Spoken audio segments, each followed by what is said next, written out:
Welcome to this model. You are watching Satellite Communication Lecture Series. Today we are going to speak about LEO and MEO. Actually, satellites have been put in space for various purposes and their placement in space and orbiting shapes have been determined as per their specific requirements. And four different types of satellite orbits have been identified. One is low Earth orbit, medium Earth orbit, high Earth orbit, and geostationary orbit. Now let us focus on LEO and MEO orbits in this unit.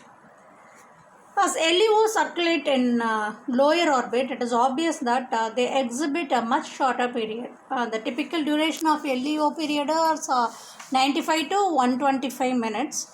Additionally, LEO systems try to ensure high elevation for every spot on the Earth to provide high quality communication link. Each LEO satellite will only be visible from the Earth for about 10 minutes. So, a further classification of LEOs into little LEOs with low bandwidth services and big LEOs have some 1000 bits per second, whereas the low bandwidth services have some 100 bits per second, and broadband LEOs with plans reaching into the megabits per second range can be found in compared. LEO satellites are much closer to Earth than GEO satellites, ranging from 500 to 1500 km above the surface. LEO satellites do not stay in fixed position relative to the surface and are only visible for 15 to 20 minutes each pass. Here are some of the advantages of LEO satellites. So, using advanced compression schemes, transmission rates of about 2400 bits per second can be enough for voice communication.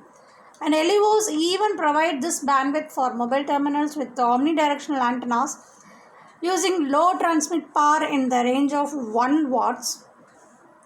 LEO satellite has a smaller coverage area. It is less than very less, and it is a waste of bandwidth. Using advanced compression schemes, transmission rates of about 2400 bits per second can be enough for voice communication again. And LEO satellites' proximity to Earth compared to the geostationary satellites gives better signal strength and less of a time delay, which makes it better for point-to-point communication. And smaller footprints of the LEOs allow for better frequency reuse, similar to the concepts used for cellular networks. Then we'll see some of the disadvantages of LEOs. The biggest problem of LEO concept is the need of many satellites if global coverage is to be reached. So the higher number of satellites combined with fast movements results in a high complexity of the whole satellite system. The short time of visibility with the high elevation requires additional mechanism for connection handover between different satellites. So one general problem of LEO is the short lifetime of about 5 to 8 years only due to atmospheric drag and radiation from the inner Van Allen orbit. So the low latency via a single LEO is only half of this truth. Other factors are the need for routing the data packets from satellite to satellite or several times from base stations to satellites and back. So if a user wants to communicate around the world, these factors are to be taken into account. A GEO typically doesn't need this type of routing as senders and receivers are most likely in same footprints. And satellite orbits in terms of orbital height are divided into these categories only. So low Earth orbit satellites have small area of coverage. They are positioned in an orbit approximately 3000 km from the surface of the Earth. So they complete one orbit in every 90 minutes, and the large majority of the satellites are in low Earth orbit only. And the Iridium system utilizes LEO satellites which are 780 km high. The satellite in LEO orbit is visible to a point on the Earth for a very short period of time. So LEO satellites are mainly classified into three categories: and those are little LEOs, big LEOs, and mega LEOs. LEOs will orbit at a distance of 500 to 1000 miles above the Earth's surface. These satellites are used for satellite phones and GPS. This relatively short distance reduces the transmission delay only to 0.05 seconds. So this further reduces the need for sensitive and bulky receiving equipment. 20 or more LEO satellites are required to cover the entire Earth. Little LEOs will operate in the 800 MHz, that is 0.8 GHz range. Big LEOs will operate in the 2 GHz and or above range, and mega LEOs operate in the 20 to 30 GHz range.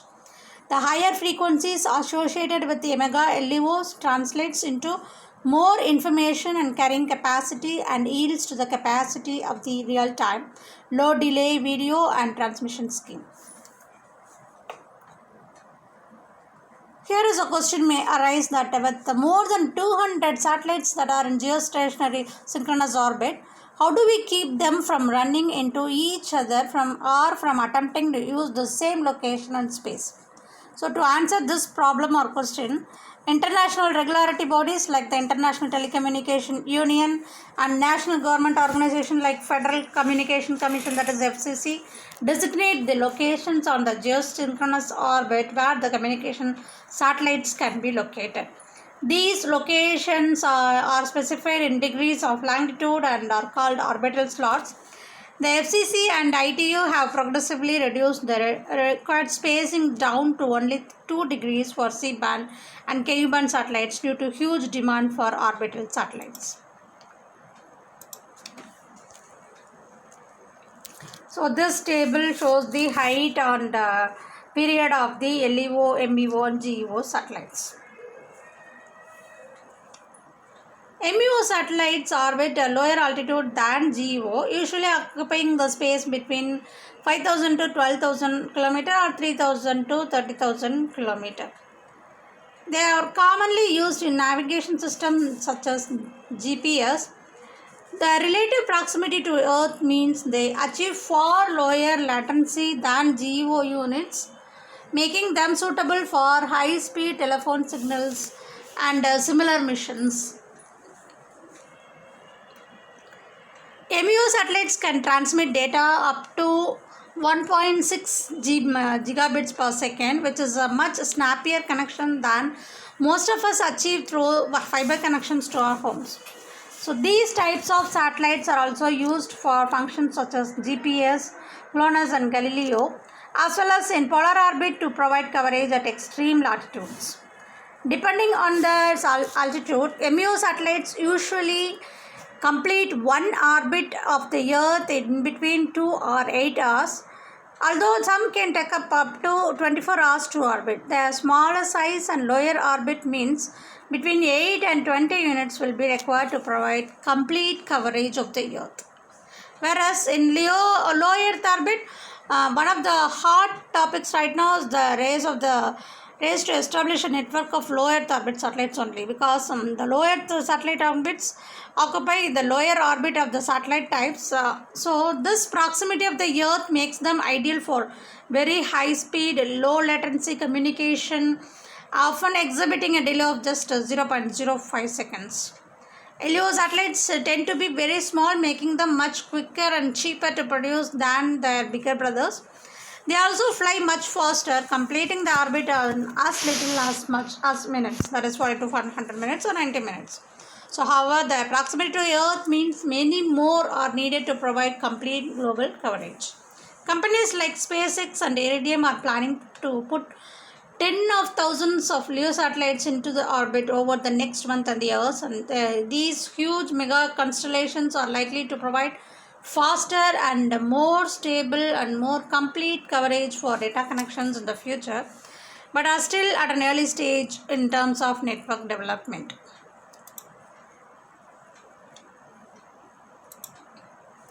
And medium Earth satellites situates in orbit somewhere between these kilometer ranges. They are similar to LEO satellites in the context of functionality. MEO satellites are similar to LEO in functionality, and medium earth orbit satellites are visible for much longer period of time than LEO satellites, usually between 2 to 8 hours. MEO satellites have a larger coverage area than low Earth orbit satellites. MEOs can be positioned somewhere between LEO and GEO, both in terms of their orbit and due to their advantages and disadvantages. And we can say some of the advantages of MEO as using orbits around 10,000 kilometer. The system only requires a dozen satellites, which is more than a GEO system, but much less than a LEO system. So these satellites move more slowly related to the Earth's rotation, allowing a simple system design. That is, satellite periods are about 6 hours. Depending upon the inclination, the MEO can cover larger populations, so requiring fewer handovers. The MEO satellites' longer duration of visibility and wide footprint means fewer satellites will be needed in a MEO network than a LEO network. So also there are some disadvantages of MEO. Again, due to the larger distance to the Earth, the delay increases to about 70 to 80 milliseconds. The satellites need higher transmit power and special antennas for smaller footprints. MEO satellite distance gives it a longer time delay and weaker signal than LEO satellite. Next, what we are going to see is about GEO, that is geosynchronous satellites. Geosynchronous Earth orbit satellites are positioned over the equator. If a satellite should appear fixed in the sky, it requires a period of 24 hours. And using the equation of distance Earth and satellite, R is equal to GR square divided by 2R square the whole power 1 by 3.